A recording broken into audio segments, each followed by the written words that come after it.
नमस्कार दोस्तों, स्वागत है आप सभी का एजुकेशन 790 के यूट्यूब चैनल पर। मैं अमन यादव। दोस्तों, आज की इस वीडियो में हम लोग पढ़ेंगे अध्याय 38 को, जो कि है आपका ब्रिटिश शासन का प्रशासनिक ढांचा, नीतियां और उनका प्रभाव। तो दोस्तों, इस चैप्टर में हम लोग पढ़ेंगे कि जो भारत में ब्रिटिश शासन स्थापित हुआ था उसका प्रशासनिक और उनकी जो नीतियाँ थीं, जिससे कि वो भारत में कार्य कर सकें, यहाँ के जनता को कितने से ज़्यादा वो अपने देश को फ़ायदा पहुंचा सकें। तो उसके लिए जितने भी कार्य किए गए थे वो हम लोग इस चैप्टर में पढ़ेंगे। तो चलिए दोस्तों, वीडियो को स्टार्ट करते हैं। और हाँ, मैंने अपनी चैनल एजुकेशन 790 पर बहुत सारी प्लेलिस्ट अपलोड कर रखी है, जाकर उनको देखिए। और हिस्ट्री, ज्योग्राफी, पॉलिटी की अच्छा लगे तो चैनल को सब्सक्राइब कर दीजिएगा और वीडियो को लाइक कर दीजिएगा। चलिए दोस्तों, आइए पढ़ते हैं।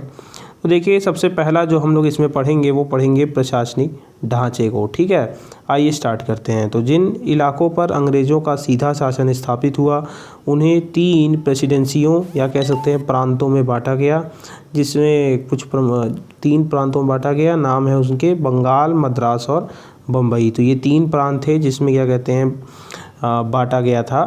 आइए दोस्तों, आगे पढ़ते हैं इसी में। तो आगे बढ़ेंगे नेक्स्ट पॉइंट पर। 1853 में बिहार के पश्चिम के क्षेत्र को बंगाल प्रेसिडेंसी से अलग कर उसे प्रशासन की एक पृथक इकाई बनाकर पश्चिमोत्तर प्रांत का नाम दे दिया गया था। आगे देखिए, शुरू में ब्रिटिश इलाकों का प्रशासन पूर्णतः कंपनी के हाथों में था, परंतु कालांतर पर इस पर ब्रिटिश सरकार का नियंत्रण हो गया। ब्रिटिश सरकार से मतलब है महारानी विक्टोरिया का। ठीक है, तो ये कब हुआ था? ये हुआ था आपका 1858 के जो गवर्नमेंट ऑफ इंडिया एक एक्ट आया था उसके तहत इसको कंपनी के हाथों से छीनकर ब्रिटिश सरकार मतलब महारानी विक्टोरिया के हाथों में दे दिया गया था। आगे चलिए, कंपनी के कर्मचारियों द्वारा कुशासन देखते हैं। बहुत बुरी ढंग से बंगाल को लूटा गया। जैसा आप जानते हैं 1770 में बंगाल का अकाल इसी का एक रूप था। ठीक है, आगे देखते हैं इसी में। शुरू में कंपनी के अधिकारी ही प्रशासन के अधिकारी थे। उनका कार्य राजस्व वसूल करना था। इसके अलावा वे कुछ अन्य असैनिक कार्य भी करते थे, परंतु कंपनी के अफसर अयोग्य प्रबंधक थे। ठीक है, आगे देखिए, उन्हें भारतीय शासन के तरीकों और कठिनाइयों की जानकारी नहीं थी, और इससे भी खतरनाक बात थी पैसों के लिए उनका लालच। कंपनी को धनी बनाने और अपने लिए धन बटोरने के लिए उन्होंने बंगाल को सबसे अधिक लूटा घसोटा। परिणाम स्वरूप बंगाल लगभग बर्बाद हो गया। ठीक है, देख सकते हैं कितना भयंकर तरीके से बंगाल को लूटा गया। किसानों और ज़मींदारों से उन्होंने स्थानीय छोटे व्यापारियों व दस्तकारों को अपना माल कम कीमतों पर बेचने के लिए बाध्य किया। इसके फलस्वरूप लोग राजस्व वसूल करने वाले अधिकारियों को परदेसी यमदूत मानने लगे थे। यमदूत मतलब जो यम के देवता होते हैं मृत्यु के, वह धीरे धीरे समझा गया उनको परदेसी यमदूत। स्थिति का फ़ायदा उठाकर कंपनी के अफसरों ने अधिक निजी धन जमा किया और नौकरी से अवकाश लेकर इंग्लैंड लौटने पर वे आरामदायक जीवन गुजारने लगे। इंग्लैंड के लोग उन्हें नवाब कहकर पुकारते थे। इससे क्या होता था कि वहाँ के लोग जो है धीरे धीरे लालच जो देखते थे वो वहाँ से भारत आते थे, और फिर और भी ज़्यादा भारत की स्थिति खराब होती गई। इधर भारत में आम जनता का जीवन अधिकाधिक दुखमय होता गया और विपत्ति के दिनों के लिए कुछ भी बचाकर रखने के लिए असमर्थ हो गए थे। आगे देखिए, इसके परिणाम उन्हें 1770-71 के अकाल में भुगतने पड़े, और अकाल से बंगाल में लगभग 1/3 लोगों की मृत्यु हो गई। तो देखिए दोस्तों, इस भीषण अकाल के जो कारण थे वो यही था, और इसी का अकाल के कारण ही जो है इन पर अंकुश लगाने के लिए इन अधिकारियों पर ये रेगुलेटिंग एक्ट 1773 भारत में आया था। ठीक है, तो कुशासन के कारण बंगाल में वृहद स्तर पर अव्यवस्था फैल गई थी, और अंततः ब्रिटिश संसद को बाध्य होकर ईस्ट इंडिया कंपनी के मामलों का जांच करनी पड़ी, जिससे ज्ञात हुआ कि कंपनी के उच्च अधिकारियों ने बड़े पैमाने पर गड़बड़ियाँ की हैं। उस समय कंपनी वित्तीय संकट में थी तथा उसने ब्रिटिश सरकार से 10 लाख पाउंड कर्ज मांगा था, और ब्रिटिश सरकार ने महसूस किया कि भारत में कंपनी की गतिविधियों पर नियंत्रण रखना बहुत ज़रूरी है, और इसलिए 1773 में रेगुलेटिंग एक्ट नियंत्रण कानून बना। आप ही सोचिए, इतना धन लूटने के बाद भी कंपनी को जो है वित्तीय संकट आ गया, तो समझ सकते हैं कि बीच में काफ़ी गड़बड़ थी। आइए आगे देख लेते हैं। भारत के मामलों में ब्रिटिश सरकार का यह पहला सीधा हस्तक्षेप था, और कंपनी के हाथों से राजनीतिक सत्ता छीन लेने के उद्देश्य से ब्रिटिश सरकार ने यह पहला कदम उठाया था। कंपनी के निदेशकों, जिनको इंग्लिश में डायरेक्टरों, से कहा गया कि वे सैनिक, असैनिक और राजस्व संबंधी सभी प्रकार के कागज पत्र ब्रिटिश सरकार के सामने रखा करें। इस एक्ट के अंतर्गत एक नया प्रशासनिक ढांचा तैयार करने की भी विशेष व्यवस्था की गई थी। आगे चलिए, आगे देखेंगे कि कंपनी की कलकत्ता की फैक्ट्री का अध्यक्ष बंगाल का गवर्नर होता था और अब उसे कंपनी के सभी भारतीय क्षेत्रों का गवर्नर जनरल बनाया गया था। बम्बई और मद्रास के गवर्नर अब उसके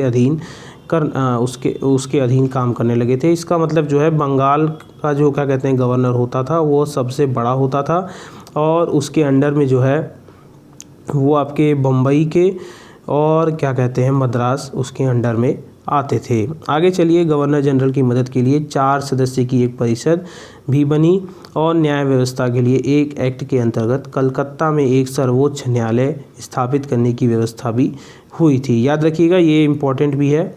जो क्या कहते हैं, ये रेगुलेटिंग एक्ट 1773 था। इसमें जो ये क्या कहते हैं पॉइंट है कि जैसे न्याय व्यवस्था के लिए एक सर्वोच्च न्यायालय की स्थापना की गई। गवर्नर जनरल क्या कहते हैं जो बंगाल का था वो सबसे प्रमुख हो गया। उसके अंदर क्या कहते हैं मद्रास और बम्बई के गवर्नर जनरल आ गए थे। तो ये इंपॉर्टेंट है, आपको ऐसे याद रखना पड़ेगा इसमें जो पॉइंट दिए गए हैं। तो प्रत्येक अफसर के लिए आवश्यक हो गया कि वह इंग्लैंड वापस लौटते समय अपनी संपत्ति का ब्यौरा दे और बताए कि उसने संपत्ति कैसे प्राप्त की है। तो भारत से जो धन लूटने का जो कार्यक्रम था वो तो चल ही रहा है, उसमें अभी भी कोई अंकुश नहीं लगा है, लेकिन हाँ, अब जो लूट के जाएंगे उसका उन्हें ब्यौरा देना पड़ता था। परंतु रेगुलेटिंग एक्ट की खामियां जल्दी ही स्पष्ट हो गई। आगे देखिए, भारत के जो गवर्नर जनरल थे उनके नाम भी हम देख लेते हैं।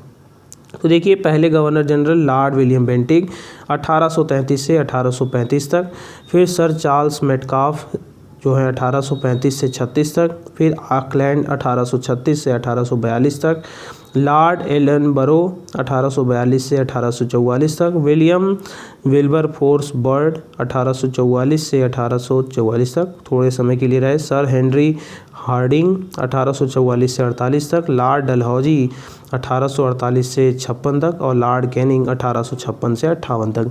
इसके बाद जो होता है इस पद को समाप्त कर दिया जाता है और उसकी जगह पे जो है 1858 में जो एक बहुत ही महत्वपूर्ण आता है, जिसमें कि कंपनी के सारे अधिकार ख़त्म कर दिए जाते हैं और जो सत्ता होती है वो ब्रिटिश महारानी विक्टोरिया के हाथ में चली जाती है और वहाँ से जो है उस महारानी विक्टोरिया का एक प्रतिनिधि जो वाइसराय के नाम से प्रख्यात होता है वो भारत में आता है। इसीलिए 1858 तक आखिरी जो है वो लॉर्ड कैनिंग बने हैं। आगे चलिए, प्रथम गवर्नर जनरल वारेन हेस्टिंग्स और उसकी परिषद के सदस्यों के बीच लगातार झगड़े होते रहे और सर्वोच्च न्यायालय भी ठीक से काम नहीं कर सका, क्योंकि उसके अधिकार और परिषद के साथ उसके संबंध स्पष्ट नहीं थे। यह भी स्पष्ट नहीं था कि उसे कौन से कानून, भारतीय या अंग्रेजी का अनुसरण करना चाहिए। और इस न्यायालय ने मुर्शिदाबाद के भूतपूर्व दीवान महाराजा नंद कुमार को जालसाजी के अभियोग में मौत की सज़ा सुनाई थी और उस समय ब्रिटिश कानून के अनुसार जालसाजी के लिए मृत्युदंड दिया जा सकता था। परंतु नंद कुमार ब्राह्मण था और ऐसे अपराध के लिए भारत में ब्राह्मण को मृत्युदंड नहीं दिया जा सकता था और इस प्रकार रेगुलेटिंग एक्ट को लागू करने पर भी ब्रिटिश सरकार का कंपनी के ऊपर नियंत्रण अस्पष्ट बना रहा।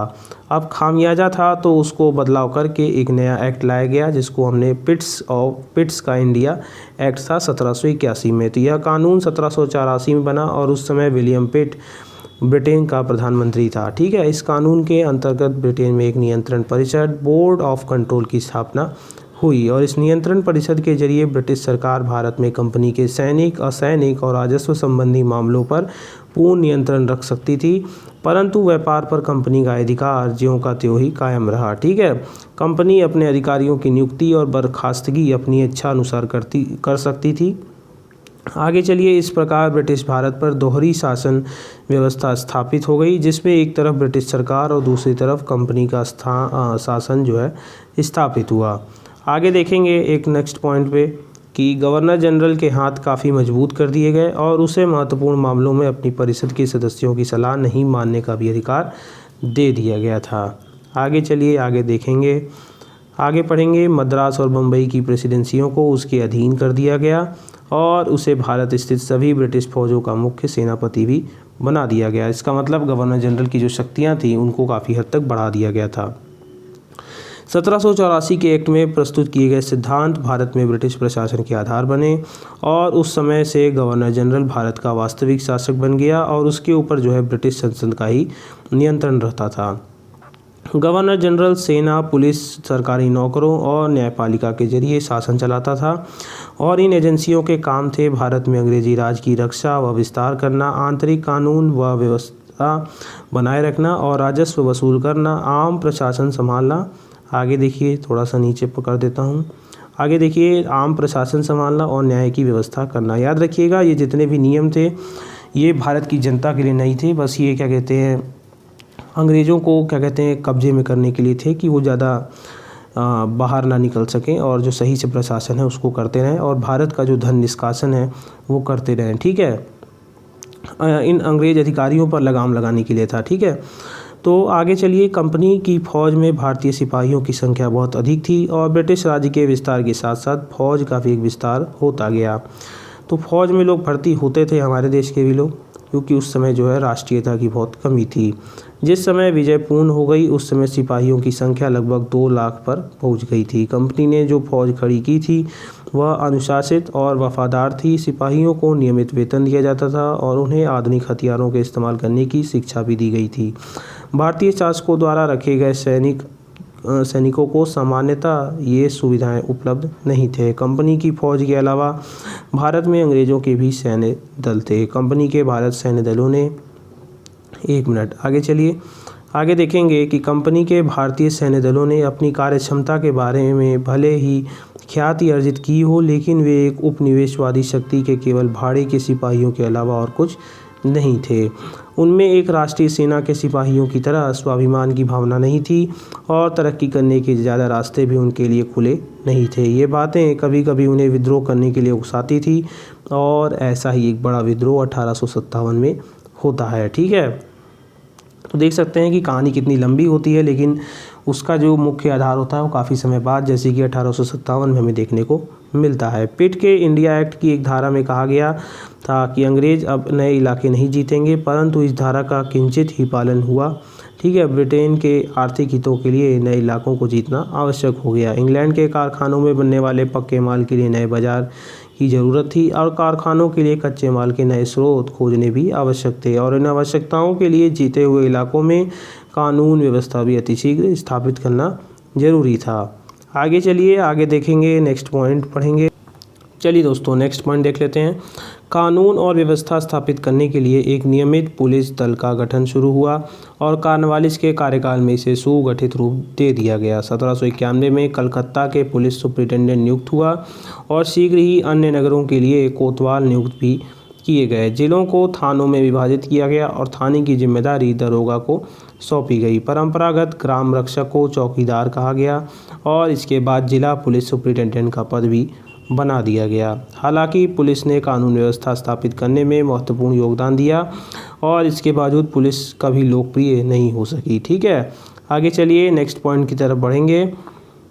तो भ्रष्टाचार और जनता को तंग करने के लिए पुलिस बदनाम हो गई और पुलिस देश भर में सरकारी सत्ता का प्रतीक बन गई और फिर भी निचले स्तर के पुलिस कर्मचारियों को बहुत कम वेतन मिलता था और सेना की तरह पुलिस दल में भी ऊंचे पद यूरोप वासियों के लिए ही सुरक्षित थे। ठीक है, ये तो बाद में था कि जो ऊंचे पद जो हैं ये जितने भी सरकारी नौकरी थी उनमें भारतीयों को भी मौका दिया जाने लगा था। आगे देखिए, सिविल सर्विसेज का संगठन देखेंगे। वही सिविल सर्विसेज जो आज इन IAS के नाम से प्रसिद्ध है, उसकी शुरुआत जो है अंग्रेज़ों के समय ही हुई थी।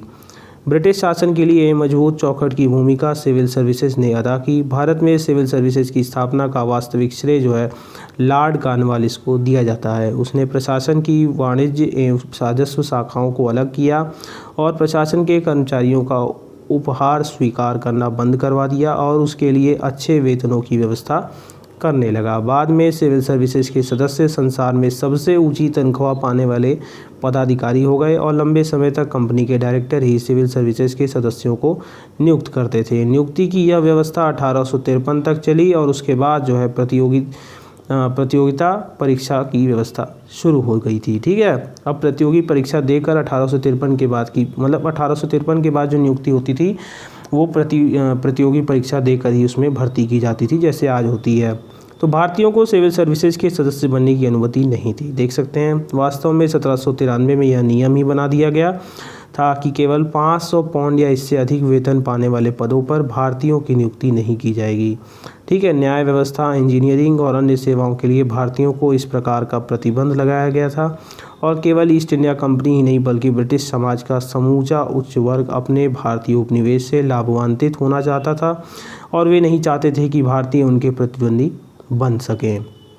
प्रशासन की जिम्मेदारियां बढ़ती गईं तो यह महसूस किया गया कि सिविल सर्विसेज के सदस्यों को भारत की शासन व्यवस्था, समाज और आगे देखिएगा समाज व्यवस्था, भाषाओं एवं परंपराओं से भलीभांति परिचय होना चाहिए। सिविल सर्विसेज में प्रवेश पाए तरुणों को इन विषयों की शिक्षा देने के लिए 1801 में कलकत्ता में फोर्ट विलियम कॉलेज की शुरुआत हुई। ठीक है, याद रखिएगा कब शुरू हुआ, 1801 में। इसमें सिर्फ क्या कहते हैं भारत के लोग नहीं, बस क्या कहते हैं जो बताया गया ना 500 पाउंड से ऊपर जितने भी लोग थे उन्हीं की भर्ती हो सकती थी। तो वही लोग इसमें एंट्री करते थे जो ज़्यादातर अंग्रेज हुआ करते थे, क्योंकि वही परीक्षा दे सकते थे। इसी प्रयोजन में इंग्लैंड में इंडिया कॉलेज की स्थापना हेलीबरी में हुई और ब्रिटिश भारत को कमोबेश पहले की सरकारों की तरह ही जिलों में बांटा गया। पहले जिले में राजस्व वसूली के लिए कलेक्टर, कानून व व्यवस्था बनाए रखने के लिए एक मजिस्ट्रेट और न्याय व्यवस्था के लिए एक जज थे। आगे देखेंगे, सामान्यतया कलेक्टर जिले का प्रमुख होता था और इन सब पदों पर सिविल सर्विसेज के सदस्यों को ही नियुक्त किया जाता था। सिविल सर्विसेज के सदस्यों का मुख्य उद्देश्य था ब्रिटिश हितों की रक्षा करना। आगे अब हम लोग देखेंगे न्याय व्यवस्था को। ठीक है, तो प्रशासनिक व्यवस्था देख चुके हैं, अब न्याय व्यवस्था को भी देखेंगे। तो अंग्रेजों ने कुछ समय तक भारत में प्रचलित कानून को ही चलाया था। ठीक है, भारतीय परंपरा के अनुसार विवाह, उत्तराधिकार आदि से संबंधित कानून रीति रिवाजों और धर्मशास्त्रों पर आधारित थे। राजस्व और अपराधों से संबंधित मुकदमों का फैसला शासक या उनके द्वारा नियुक्त न्यायाधीश ही करते थे। अंग्रेजों ने इस व्यवस्था में दखल देना ठीक नहीं समझा और 1774 में स्थापित सुप्रीम कोर्ट के अंग्रेज जजों ने कुछ समय तक अंग्रेजी कानून को लागू किए। ठीक है, कब लागू किया गया, 1774 में, लेकिन इसे न तो कंपनी की सरकार ने पसंद किया न ही भारतीय जनता ने। और 1781 के एक एक्ट के जरिए अंग्रेजी कानून के प्रयोग को सिर्फ अंग्रेजों तक सीमित कर दिया गया, परंतु बदली हुई परिस्थितियों ने भारतीय प्रजा के लिए सुनिश्चित कानूनों की आवश्यकता महसूस की। ठीक है, आगे देखेंगे कि 1793 में बंगाल रेगुलेशन एक्ट बना और इसके अनुसार ही न्यायालयों में भारतीयों के निजी और मालिकाना अधिकारों के बारे में फैसला होने लगे। इस रेगुलेशन में काफ़ी हद तक हिंदुओं और मुसलमानों के व्यक्तिगत कानूनों को शामिल किया गया था। रेगुलेशन को अंग्रेजी और भारतीय भाषाओं में प्रकाशित किया गया और अस्पष्ट प्रथाओं और शासक की मर्जी पर आधारित न्याय व्यवस्था के स्थान पर लिखित कानूनों और नियमों की न्याय व्यवस्था अस्तित्व में आ गई थी। आगे देखेंगे नेक्स्ट पॉइंट, भारतीय कानून व्यवस्था और न्यायालय कार्यप्रणाली को सुनिश्चित बनाने के लिए 1833 में भारतीय विधि आयोग का गठन किया गया और प्रत्येक जिले में अदालतें स्थापित की गईं। ठीक है, आइए नेक्स्ट पॉइंट पे चलते हैं। अगला पॉइंट देखेंगे कि कानून बनाकर और न्यायालय स्थापित करके जो विधि शासन अंग्रेजों ने शुरू किया था वह भारतीयों के लिए एक नया अनुभव था। वह नया प्रभुत्व जिसे भारतीय लोग कंपनी बहादुर कहते थे। विधि शासन का अर्थ था कि कानून की दृष्टि में सभी आदमी समान हैं। बस ये कहने के लिए था, बाकी हकीकत में तो कुछ अलग ही बात थी। ठीक है, परंतु ब्रिटिश भारत में ऐसा कभी नहीं हुआ। ब्रिटिश भारत में अंग्रेजी और भारतीयों पर न ही एक समान कानून लागू हुए और न ही उनके लिए एक समान न्यायालय थे। ठीक है, देख सकते हैं जो बात सच थी वो सच होती ही है। भारत में रहने वाले अंग्रेज़ों के लिए अलग अदालतें थीं जिन पर सिर्फ अंग्रेजी कानून लागू होते थे। आगे देखिए, ब्रिटिश सरकार का बढ़ता नियंत्रण। ठीक है, अब इस चैप्टर को देखेंगे तो ब्रिटिश सरकार से मतलब हमेशा समझिएगा कि महारानी विक्टोरिया से है। ठीक है, कंपनी का अधिकार अलग है और ब्रिटिश सरकार का अलग है और ब्रिटिश सरकार हमेशा चाहती है कि वो कंपनी पर अपना नियंत्रण बनाए रखे। ठीक है, तो 19वीं सदी के पूर्वार्ध में कंपनी का प्रभुत्व धीरे धीरे कम हो गया। ठीक है, 1813 में भारत के साथ अकेले ही व्यापार करने का कंपनी का विशेषाधिकार खत्म हो गया था। अगले पॉइंट की तरफ देखेंगे कि भारतीय व्यापार सभी अंग्रेज़ों के लिए खोल दिया गया था।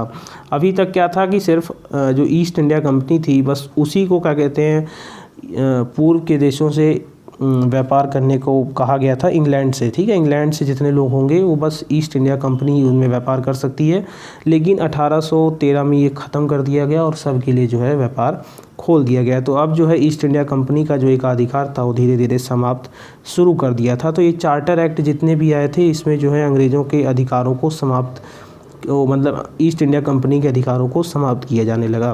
तो 1813 के बाद, ठीक है, तो भारतीय व्यापार सभी अंग्रेज़ों के लिए खोल दिए गए और 1813 के बाद भी चीन के साथ चाय के व्यापार का और कंपनी का अधिकार कायम रहा। तो याद रखिएगा कि 1813 में सभी के लिए खोल दिए गए, लेकिन चीन के साथ जो व्यापार हो रहा था उसमें अभी भी कंपनी का एकाधिकार कायम रहा, लेकिन 1833 के चार्टर एक्ट ने उस एकाधिकार को भी समाप्त कर दिया। तो 1813 में था, लेकिन 1833 में जो है उसको भी समाप्त कर दिया गया। ये याद रखिएगा, इंपॉर्टेंट पॉइंट है। ब्रिटिश सरकार भारत पर अपने नियंत्रण को बढ़ाना चाहती थी, इसके लिए ब्रिटिश भारत के प्रशासनिक ढांचे का केंद्रीयकरण किया गया। 1833 के चार्टर एक्ट ने भारत के ब्रिटिश प्रदेशों के सैनिक और असैनिक प्रशासन के सभी अधिकार गवर्नर जनरल और उसकी परिषद काउंसिल को सौंप दिए थे। ठीक है, इस केंद्रीय शासन प्रणाली के कारण ब्रिटिश भारत के समूचे प्रशासन पर गवर्नर जनरल और उसकी परिषद का पूर्ण आधिपत्य स्थापित हो गया। 1833 के चार्टर एक्ट में कहा गया कि भारतीयों को कंपनी के मातहत कोई भी पद दिया जा सकता है, परंतु ऐसा बहुत कम होता था। ठीक है, दिया जा सकता था परंतु बहुत कम होता था। आगे देखेंगे कि अंग्रेज़ों की आर्थिक नीतियाँ और उनके प्रभाव।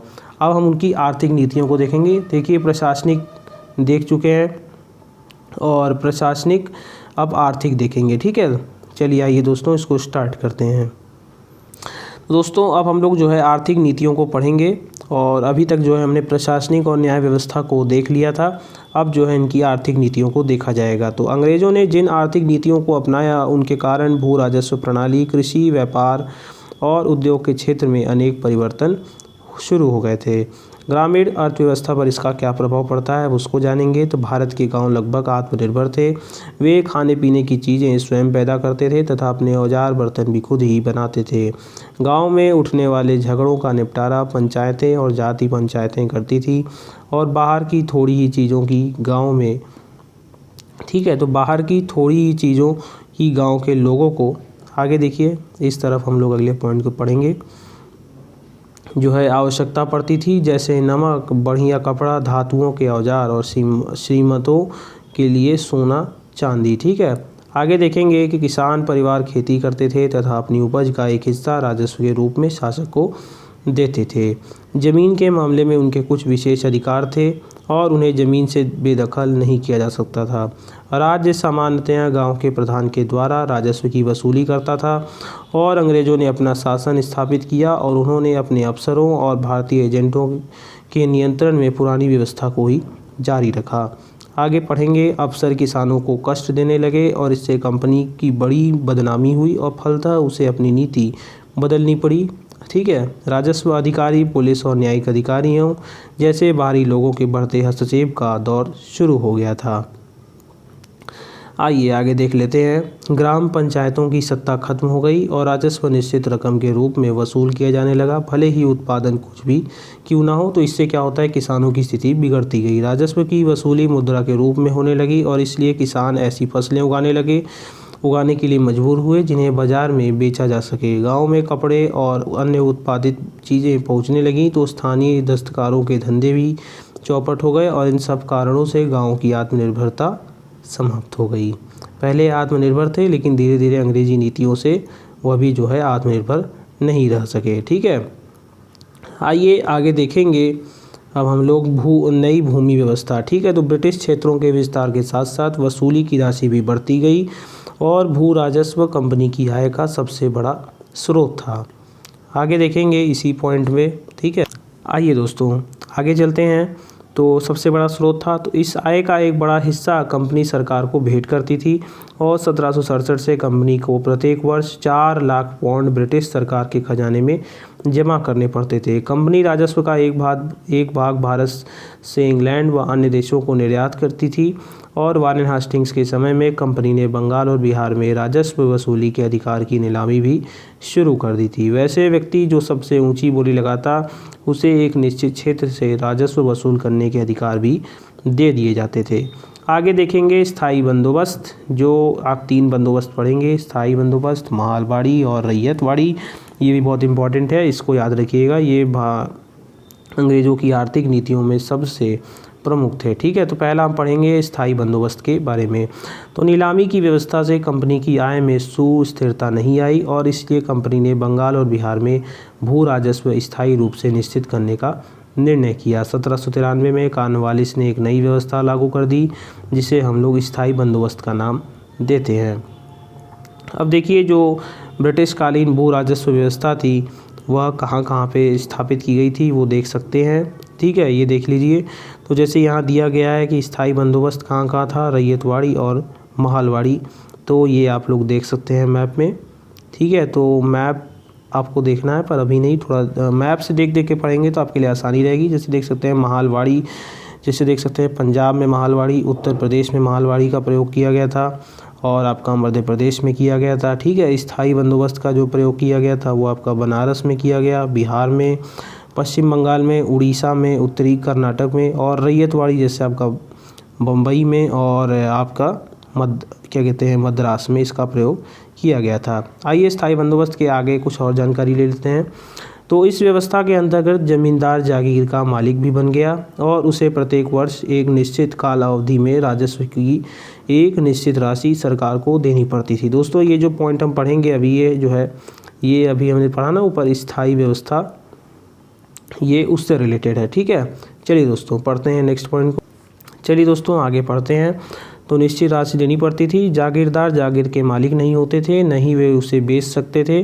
वे किसानों को ज़मीन से बेदखल नहीं कर सकते थे। जागीरों से उनकी जागीरें छीनी भी जा सकती थी। ठीक है, जागीरदारों से उनकी जागीरें छीनी जा सकती थी। स्थायी बंदोबस्त से कंपनी को नियमित आय होने लगी और इस व्यवस्था ने जमींदारों के एक नए वर्ग को जन्म दिया जो अंग्रेज़ों के प्रति वफादार होते थे। 1790 में कॉर्नवालिस ने यह योजना बनाई कि जमींदारों को ज़मीन के मालिक के रूप में स्वीकृत कर निश्चित अवधि के लिए निश्चित लगान के बदले उन्हें भूमि दे दी जाए, और इस उद्देश्य से उसने बंगाल के जमींदारों के साथ वर्षीय अनुबंध, बाद में 1793 में बंगाल और बिहार में इस व्यवस्था को चिरस्थायी व्यवस्था, स्थायी व्यवस्था का स्वरूप प्रदान किया और इस नई व्यवस्था ने जमींदारों को भूमि का मुख्य मालिक बना दिया था। भूमि पर उनका स्वामित्व पैतृक हो गया, मतलब उनका बेटा, फिर उनका बेटा, अब ऐसे बनेंगे। अब किसान मात्र रैयत के रूप में जमींदारों पर आश्रित हो गए और किसानों के भूमि संबंधी एवं अन्य पैतृक अधिकारों को समाप्त कर दिया गया। तो इसमें जो सबसे ज़्यादा जो जिसका शोषण हुआ था किसान। ठीक है, तो क्योंकि उसके जो अधिकार थे वह समाप्त कर दिए गए। जमींदारों के लिए यह आवश्यक बना दिया गया कि वे निश्चित अवधि के लिए निर्धारित तब किए गए जब लगान का 10/11 हिस्सा कंपनी के कोष में जमा करवा दें तथा 1/11 भाग लगान वसूली में होने वाले व्यय के लिए अपने पास रख लें। जमींदारों के लिए निश्चित अवधि पर लगान जमा करना आवश्यक था, अन्यथा उनका स्वामित्व समाप्त कर उनकी जमींदारी नीलाम कर दी जाती थी और जमींदार प्रत्येक स्थिति में या तो फसल हो या नहीं निश्चित समय पर लगान वसूल कर कंपनी के कोष में जमा करते ही थे। ठीक है, 1799 में उन्हें अधिकार दिया गया कि वे लगान नहीं देने वाले किसानों को ज़मीन से बेदखल कर सकते थे तथा उनकी संपत्ति भी जब्त कर सकते थे। आइए अगले पॉइंट की तरफ बढ़ते हैं। फसल नहीं होने पर किसान लगान नहीं दे पाते थे और उस समय काफ़ी बड़ी संख्या में किसानों को बेदखल कर दिया जाता था। इस प्रकार भूमिहीन खेतीहर मजदूरों की संख्या बढ़ती गई और इस कारण से गांव में आज भी उनकी आबादी काफ़ी अधिक है। कुछ समय के बाद स्थायी बंदोबस्त से सरकार की अपेक्षा ज़मींदारों को ज़्यादा फायदा होने लगा था। आइए अब हम लोग जो हैं अगली व्यवस्था को पढ़ेंगे जो कि है आपका रैयतवाड़ी व्यवस्था को। ठीक है, चलिए दोस्तों स्टार्ट कर। तो चलिए दोस्तों 1793 में जैसे आपका क्या कहते हैं स्थायी बंदोबस्त आया तो उसके ज़्यादा अच्छे परिणाम बाद में नहीं मिले, तो जिसके कारण जो है अगली व्यवस्था रैयतवाड़ी व्यवस्था को सामने लाया गया। तो कैप्टन रीड और टॉमस मुनरो ने वास्तविक किसानों से ही बंदोबस्त करने का सुझाव दिया, मतलब जो बीच में ज़मींदार थे उनको ख़त्म कर दिया गया। तो इस व्यवस्था की जो शुरुआत थी वह उड़ीसा, आंध्र प्रदेश के तटीय जिलों और बनारस में भी स्थायी बंदोबस्त लागू किया गया था। ठीक है, मद्रास प्रेसिडेंसी में एक नई व्यवस्था लागू की गई और इसे हम लोग रैयत व्यवस्था कहते हैं। ठीक है, तो उड़ीसा, आंध्र प्रदेश के तटीय जिलों और बनारस में जो है स्थायी व्यवस्था को लागू किया था और मद्रास प्रेसिडेंसियों में एक नई व्यवस्था लागू की गई जिसे हम लोग रैयत व्यवस्था भी कहते हैं। इस व्यवस्था में सरकार ने ज़मीन रैयत अर्थात किसानों को दे दी थी और ज़मीन के उपजाऊपन और फसल की किस्म के आधार पर राजस्व 30 वर्ष तक की अवधि के लिए निश्चित कर दिया जाता था। पैदावार की कुल कीमत का लगभग आधा हिस्सा सरकार को मिलता था। ठीक है, आइए अगले पॉइंट के देख लेते हैं। इसी में नेक्स्ट पॉइंट, इस व्यवस्था ने सरकार को ही सबसे बड़ा जागीरदार बना दिया था। आइए अगला एक इम्पॉर्टेंट व्यवस्था और है जिसको हम लोग महालवाड़ी व्यवस्था के नाम से जानते हैं। तो पश्चिम उत्तर प्रदेश में गाँव बिरादरियों व या महालों के साथ भूमि बंदोबस्त किया गया और महालवाड़ी व्यवस्था जमींदारी व्यवस्था का ही संशोधित रूप थी। ठीक है, तो जमींदारी जो व्यवस्था थी उसी का यह एक संशोधित रूप थी। तो ज़मीन पर गांव बिरादरियों के समूह स्वामित्व को भाईचारा कहा जाता था और गांव के समूह महाल कहलाते थे, इसलिए इसे महालवाड़ी व्यवस्था कहा गया। तो आपने जाना कि इसे महालवाड़ी व्यवस्था क्यों कहते हैं। तो गांव के जो समूह महाल कहलाते थे उन्हीं के नाम पर इसको महालवाड़ी व्यवस्था कहा गया। तो इसकी शुरुआत जो है पंजाब व दिल्ली में भी यही भूमि व्यवस्था लागू की गई थी, महालवाड़ी व्यवस्था। आइए आगे जानते हैं इसकी क्या क्या विशेषताएं थी। तो इसके अनुसार प्रति खेत के आधार पर राजस्व निश्चित नहीं किया गया, बल्कि प्रत्येक महाल जो गांव या जागीर जिनको कहते थे उनके तो प्रत्येक महाल के अनुसार निश्चित किया गया। ठीक है, इसलिए यह व्यवस्था महालवाड़ी पद्धति के नाम से जानी जाती है और समस्त महाल सम्मिलित रूप से राजस्व चुकाने के लिए उत्तरदायी थे। आगे चलिए आगे। तो गांव के प्रधान ब्रिटिश जिलाधिकारी के मातहत हो गए और निश्चित समय के अंदर सरकार को राजस्व अदा करने के कानून के कारण कई छोटे भूस्वामी अपनी संपत्ति को गिरवी रखने या उससे हाथ धोने पर मजबूर हो गए। आगे देखते हैं कुछ प्रमुख कृषि पद्धतियाँ।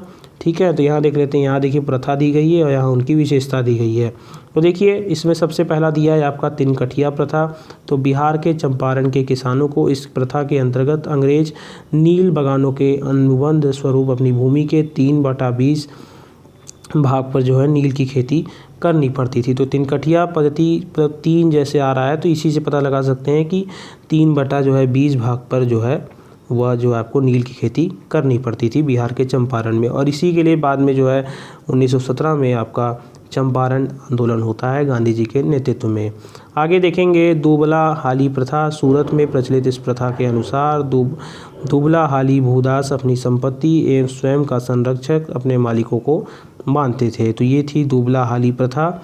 आगे देखेंगे ददनी प्रथा को। इस प्रथा के अंतर्गत ब्रिटिश व्यापार भारतीय कारीगरों, उत्पादकों और शिल्पियों आदि की अग्रिम पेशगी के रूप में धन देते थे। ठीक है, आगे है कमियौठी प्रथा। यह प्रथा बिहार व उड़ीसा में प्रचलित थी। इस प्रथा के अनुसार कृषि दास के रूप में खेती करने वाले कमिया जाति अपने मालिकों से मिले ऋण के ब्याज के बदले जीवन पर्यंत उनकी सेवा करते थे। तो दोस्त ये थे कुछ क्या कहते हैं प्रमुख आपकी कृषि पद्धतियाँ। अब हमने जो महालवाड़ी पढ़ रहे थे उसी में आगे हम लोग पढ़ेंगे कि इन नई भूमि व्यवस्थाओं ने भारतीय कृषि उत्पादन को बाजार के साथ जोड़कर इसे अप्रत्यक्ष रूप से बढ़ावा भी दिया है। खाद्यान्न व नगदी फसलें या और बगान की वस्तुएं आदि देशी एवं विदेशी बाजारों के लिए बिक्री की महत्वपूर्ण वस्तुएं बन गई थीं। ब्रिटिश व्यापारी अफीम को बड़े पैमाने पर चोरी छिपे चीन में ले जाने लगे और भारत में अफीम की पैदावार बढ़ाने के लिए किसानों को प्रोत्साहित किया गया। अगले पॉइंट की तरफ देखेंगे कि दक्कन की काली मिट्टी में कपास की खेती का बहुत ज़्यादा बढ़ावा मिला और अंग्रेज़ों का जूट, चाय और कहवा के निर्यात से अधिकाधिक मुनाफा मिलने लगा। अब देखेंगे उद्योग और व्यापार किस प्रकार से अंग्रेजी व्यवस्था में होते थे, अब उनके बारे में पढ़ेंगे। चलिए दोस्तों स्टार्ट करते हैं। चलिए दोस्तों आगे देखते हैं। तो देखिए उद्योग और व्यापार को हम देखेंगे। ठीक है, तो इसमें पढ़ेंगे। पहला पॉइंट है सूती कपड़ों का उत्पादन देश के अनेक भागों में होता था और इसके उत्पादन के महत्वपूर्ण केंद्र थे ढाका, कृष्णनगर, वाराणसी, लखनऊ, आगरा, मुल्तान, लाहौर, बुरहानपुर, सूरत, भड़ौच और अहमदाबाद और मदुरई। तो ये कुछ प्रमुख केंद्र थे जहाँ पर सूती कपड़ों का बहुत बड़ा व्यापार था और लौह इस्पात, तांबा, पीतल, सोना और चांदी की वस्तुएं भी बहुत प्रसिद्ध थी। 17वीं और 18वीं सदी में जहाज़ निर्माण के क्षेत्र में भारत बहुत प्रसिद्ध था और जहाज़ निर्माण के मुख्य केंद्र थे गोवा, सूरत, मसूलीपट्टनम, सतगांव, ढाका और चटगांव। तो ये थे प्रमुख केंद्र जहाँ पर जहाज़ निर्माण हुआ करते थे। आगे है कि गुजरात के शिल्पकार श्रेणियों में संगठित थे। ये श्रेणियाँ उत्पादित वस्तुओं के स्तर पर नज़र रखती थी तथा अपने सदस्यों के कल्याण पर भी ध्यान रखती थी। ग्राहकों की फरमाइश और उनके द्वारा दी गई सामग्री के अनुसार शिल्पकार जो है वस्तुओं का निर्माण करते थे। अब देखेंगे कि भारतीय उद्योगों का कैसे धीरे धीरे पतन शुरू होता है अंग्रेज़ों के काल में। ठीक है, तो ब्रिटिश प्रदेशों में राजे रजवाड़ों के धीरे धीरे खत्म हो जाने के कारण भारतीय उद्योगों के महत्वपूर्ण वस्तुओं की जो है मांग घटती गई। राजा और सामंत कुशल कारीगरों को नियमित वेतन देते थे, जबकि अंग्रेज़ों ने भारतीय शिल्पकारों को उस प्रकार का आश्रय प्रदान नहीं किया। तो राजा रजवाड़े जो थे वो हमारे देश के जो मूल लोग थे उनसे जो भी मतलब सामान लेते थे उसके बदले वो उनको काफ़ी अच्छा पैसा देते थे, इसलिए वह उन्हीं के आश्रय में रहते थे वो कारीगर। लेकिन जब वो ख़त्म हो गए राजा रजवाड़े तो अब उनका आश्रय जो है ख़त्म हो चुके थे, इस कारण से उनका धीरे धीरे पतन होने लगा। भारत का भाग्य अब इंग्लैंड के व्यापारियों और उद्योगपतियों के हाथों में था। यद्यपि भारत की अधिकांश कृषि और उपज की देश में ही खपत होती थी, परंतु दूसरे देशों में भी भारतीय चीज़ों की मांग अधिक थी। भारत से निर्यात होने वाली चीज़ों में अच्छे सूती व रेशमी कपड़े, मसाले, नील, चीनी, औषधि, कीमती पत्थर और विभिन्न प्रकार की शिल्प वस्तुओं का अंतर्राष्ट्रीय व्यापार में महत्वपूर्ण स्थान था। आगे देखेंगे हम लोग इसी में कि और महत्वपूर्ण स्थान था और बदले में जो है भारत को सोना और चांदी भी मिलता था। इससे जो है भारत की आर्थिक स्थिति काफ़ी अच्छी थी। 17वीं सदी के अंत तक भारत के सूती कपड़ों की इंग्लैंड में इतनी अधिक मांग बढ़ गई कि वहाँ का कपड़ा उद्योग जो है बर्बाद हो गया इंग्लैंड का, और इसी के कारण जो है अंग्रेज़ी सरकार ने धीरे धीरे भारतीय कपड़ों पर अपने देश में जो उसका क्या कहते हैं इम्पोर्ट होता था उस पर क्या कहते हैं शिकंजा कसना शुरू कर दिया। आगे देखेंगे नेक्स्ट पॉइंट में अपने कि परिणामतः इंग्लैंड में पहले 1700 ईस्वी में और पुनः 1720 ईस्वी में कानून बनाकर भारतीय कपड़ों की कई किस्मों के आयात पर पाबंदी लगा दी गई। तो आयात मतलब ही होता है इम्पोर्ट, ठीक है। और इन पाबंदियों का भारत के कपड़ा उद्योग पर बहुत बुरा प्रभाव पड़ा और फिर भी सूती व रेशमी कपड़ों और कुछ अन्य वस्तुओं का निर्यात व्यापार जो है चलता रहा, ठीक है। इस कारण से जो है भारतीय उद्योग जो है धीरे धीरे पतन की तरफ अग्रसर होने लगा। आगे देखेंगे नेक्स्ट पॉइंट पर अपने, ठीक है। आगे चलते हैं दोस्तों।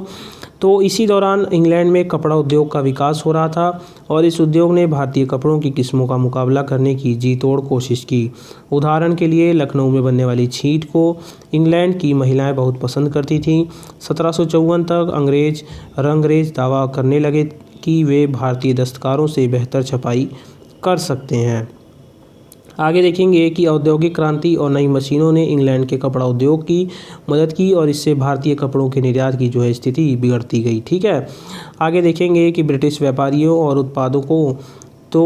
उत्पादकों के हित की रक्षा के लिए यहाँ भारत में और वहाँ इंग्लैंड में कुछ कदम उठाए गए और इससे भारतीय उद्योगों की क्षति हुई। तो देखिए कदम ये उठाए गए कि जैसे भारत से जो निर्यात होता था उस पर बहुत ज़्यादा टैक्स लगा दिया गया, ठीक है। और जो वहाँ पे आयात की होता था इंग्लैंड में उस पर धीरे धीरे पाबंदी लगा दी गई और इस कारण से जो है भारतीय व्यापार धीरे धीरे ख़त्म हो गया। तो याद रखिएगा निर्यात मतलब होता है कि भारतीय कपड़ों को भारत से भेजना विदेश में, और आयात मतलब कि जैसे अंग्रेज़ जो है वो भारत की चीज़ों का आयात करते थे, इसका मतलब कि वो अपने देश में भारतीय सामानों को लाते थे। तो आयात और निर्यात, तो निर्यात भारत से होता था और निर्यात जो है धीरे धीरे कम होने लगा, तो इसी कारण जो है आयात भी वहाँ पे कंपनी की सरकार धीरे धीरे कम करती गई। आगे पढ़ेंगे इसी पॉइंट में हम लोग, ठीक है। आगे चलते हैं। अगला पॉइंट देखेंगे कि ब्रिटिश व्यापारियों और उत्पादकों के हितों की रक्षा के लिए यहाँ भारत में और वहाँ इंग्लैंड में कुछ कदम उठाए गए और इससे भारतीय उद्योगों को क्षति पहुँची। कंपनी का मुनाफा बढ़ाने के लिए उसके एजेंटों ने कपड़ा और अन्य वस्तुओं के भारतीय उत्पादकों को मजबूर किया कि वे उनसे बाजार भाव से 20 से 40% तक कम कीमत लें। ठीक है दोस्तों, आगे चलिए अगले पॉइंट को पढ़ेंगे। उस समय ढाका मलमल के उत्पादन का सबसे बड़ा केंद्र था और ढाका के उत्पादकों ने कीमतें घटाने का विरोध किया और ऊंची कीमतों की मांग करने पर उनके खिलाफ बल प्रयोग किया गया। कंपनी के अफसर कपास की कीमत को नियंत्रित करने लगे तो कपड़ा उत्पादकों की कठिनाइयाँ और भी अधिक बढ़ गई थी। बंगाल में अच्छे किस्म का कपास दक्कन से आता था और कंपनी के अफसर दक्कन से थोक में कपास खरीदते थे तथा उसे ऊंची कीमतों पर बंगाल के बुनकरों को बेचते थे। इन सब कारणों से बुनकर समुदाय दरिद्र हो गया और सूती कपड़ा का उद्योग जो है पूर्णतः नष्ट या चौपट हो गया। आगे देखेंगे, मशीन से बने सस्ते सूती कपड़ों के आने से भारतीय कपड़ा उद्योग को सबसे बड़ा धक्का लगा और इंग्लैंड से भारत आने वाली वस्तुओं पर चुंगी नहीं लगती थी। दूसरी ओर भारत से इंग्लैंड पहुंचने वाली वस्तुओं पर वहां ऊंची चुंगी लगती थी। परिवहन और संचार के साधनों में हुए सुधारों से भारत को ब्रिटिश वस्तुओं का बाजार और ब्रिटिश उद्योगों के लिए कच्चे माल का स्रोत बनाने में आसानी हुई और भारत के विभिन्न भागों को बंदरगाहों से जोड़ने वाली सड़क को सुधारा गया। आगे देखेंगे नेक्स्ट पॉइंट में कि नदी नौ परिवहन का भी विकास किया गया, लेकिन परिवहन के क्षेत्र में सबसे महत्वपूर्ण सुधार भारत में रेलवे की शुरुआत की गई। तो भारत में पहली रेलवे बहुत इंपॉर्टेंट पॉइंट है, याद रखिएगा। भारत में पहली रेलवे 1853 में बम्बई और ठाणे के बीच में शुरू की गई। और ये अगला पॉइंट भी इंपॉर्टेंट है कि डाक व्यवस्था में सुधार हुआ और 1853 में भारत में टेलीग्राफ की शुरुआत हुई। तो याद रखिएगा, ये दोनों बहुत ही इंपॉर्टेंट पॉइंट हैं। 1853 में पहली रेलवे मुंबई और ठाणे के बीच में शुरू हुई और डाक व्यवस्था में भी सुधार हुआ। 1853 में भारत का पहली बार टेलीग्राफ की जो है शुरुआत हुई थी। अगला देखेंगे अब हम लोग सामाजिक स्तर पर। ठीक है, तो किसी भी चीज़ को पढ़ने के 3 आधार होते हैं, प्रशासनिक, आर्थिक और सामाजिक। तो ये तीनों हमने इस चैप्टर में पढ़ा। तो अब इसमें जो अंतिम पॉइंट था वो है सामाजिक कानून। तो लंबे समय तक ब्रिटिश शासकों ने बुरी प्रथाओं पर कोई ध्यान नहीं दिया। उनका प्रमुख उद्देश्य था भारत का आर्थिक शोषण करना, न कि सामाजिक बुराइयों को दूर करना। इस काल में भारत आए कुछ ब्रिटिश प्रशासक मानवतावादी और सुधारवादी विचारों से प्रभावित हो गए थे। आइए दोस्तों अपने अगले पॉइंट की तरफ बढ़ते हैं। तो जैसा हमने पढ़ा कि इस काल में भारत आए कुछ ब्रिटिश प्रशासक मानवतावादी और सुधारवादी विचारों से प्रभावित हो गए थे और उन्हीं के प्रयासों से 19वीं सदी के पहले भाग में भारत में कुछ मानवतावादी कदम उठाए गए। इनमें कुछ भारतीयों ने भी महत्वपूर्ण भूमिका अदा की। ठीक है, और उस समय देश के कुछ भागों की कुछ बिरादरियों में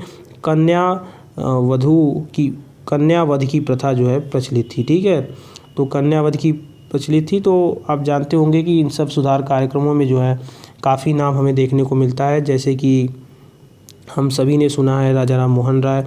तो ऐसे ही जितने भी विद्वान थे यही सब थे। तो इनके बारे में हम लोग अगले चैप्टर में या उससे अगले चैप्टर में पढ़ेंगे। ठीक है, तो कन्या के जन्म लेते ही उसे मार डाला जाता था और उस समय की सामाजिक प्रथाओं के अनुसार कन्या का विवाह अपनी बिरादरी में ही करना पड़ता था। कन्या विवाह में पिता को बहुत ज़्यादा खर्च करना पड़ता था और कन्या का अविवाहित रहना परिवार के लिए कलंक की बात समझी जाती थी और ऐसा ना हो इसलिए कई कन्याओं का बचपन में ही वध कर दिया जाता था। कभी कभी धार्मिक मनौतियों को पूरा करने के लिए नवजात पुत्र और पुत्री दोनों को ही पवित्र नदियों में प्रवाहित कर दिया जाता था। आगे देखेंगे, इस क्रूर प्रथा को बंद करने के लिए सरकार ने कानून बनाए और भारतीय समाज में स्त्रियों की दशा बड़ी दयनीय थी। काफ़ी छोटी उम्र में ही उनका ब्याह कर दिया जाता था और समाज के कुछ वर्गों में विधवाओं का पुनर्विवाह भी नहीं होता था, जिस कारण उन्हें कष्ट भरा जीवन बिताना पड़ता था। आगे देखेंगे, हिंदुओं की कुछ तथाकथित उच्च जातियों में प्रचलित सबसे बर्बर प्रथा थी, जैसी विधवाओं का अपने पति की चिता में जल मरना, और इस प्रथा को जो है सती दाह या सती भी कहते हैं। याद रखिएगा, इंपॉर्टेंट है कि 1829 में बने कानून के माध्यम से इस क्रूर प्रथा पर जो है रोक लगा दी गई। कब लगा दी गई? 1829 में, और यह कानून गवर्नर जनरल विलियम बेंटिंक के समय लागू हुआ था। तो ये दोनों आप याद रखिएगा कि किसके समय हुआ था। तो यह गवर्नर जनरल विलियम बेंटिंक के समय, और 1829 में सती की प्रथा जो है बंद कर दी गई। आगे देखेंगे, राजा राम मोहन राय द्वारा शुरू किए गए इस दीर्घकालिक आंदोलन से इस प्रथा को बंद करने में मदद मिली थी। ठीक है, आगे देखेंगे कि एक अन्य समाज सुधारक ईश्वर चंद्र विद्यासागर थे, जिनके प्रयासों से सरकार ने 1856 में विधवा पुनर्विवाह भी लागू किया था। तो ये भी इम्पोर्टेंट है कि ईश्वर चंद्र विद्यासागर के प्रयासों से ही जो है 1856 में विधवा पुनर्विवाह जो है कानून लागू किया गया था। भारत में गुलामों का व्यापार भी सतत होता रहा, हालांकि यह बड़े पैमाने पर नहीं होता था। गरीबी के कारण लोग अपने बच्चों को बेचने के लिए मजबूर होते थे। गुलामों या दासों से ज़्यादातर घरेलू काम कराए जाते थे। कभी कभी उन्हें ब्रिटिश उपनिवेशों में भी भेजा जाता था। 1843 में एक कानून बनाकर दास प्रथा पर जो है पाबंदी लगा दी जाती है। तो ये भी एक इम्पॉर्टेंट क्वेश्चन है, याद रखिएगा। और सरकार का मुख्य प्रयास ब्रिटिश हितों की रक्षा और अभिवृद्धि करना था। दूरगामी सामाजिक सुधारों में उनकी ज़्यादा दिलचस्पी नहीं थी और इस दिशा में स्वयं भारतीयों ने ही प्रयास किए। भारतीयों ने धार्मिक और सामाजिक सुधारों के लिए आंदोलन शुरू किए, जो बाद में देश की आज़ादी के राष्ट्रवादी आंदोलनों की भी आधार बने। तो दोस्तों, ब्रिटिश जो अर्थव्यवस्था प्रशासनिक अर्थव्यवस्था थी और उनकी नीतियाँ, ये चैप्टर हम समाप्त हो गया है। हमने इसमें प्रशासनिक, आर्थिक और सामाजिक ढांचे को पढ़ा, न्यायिक व्यवस्था को भी पढ़ा। और अगर आपको वीडियो अच्छी लगे तो वीडियो को लाइक कर दीजिए, चैनल को सब्सक्राइब कर दीजिए और चैनल के साथ बने रहिए। तब तक के लिए जय हिंद, जय भारत।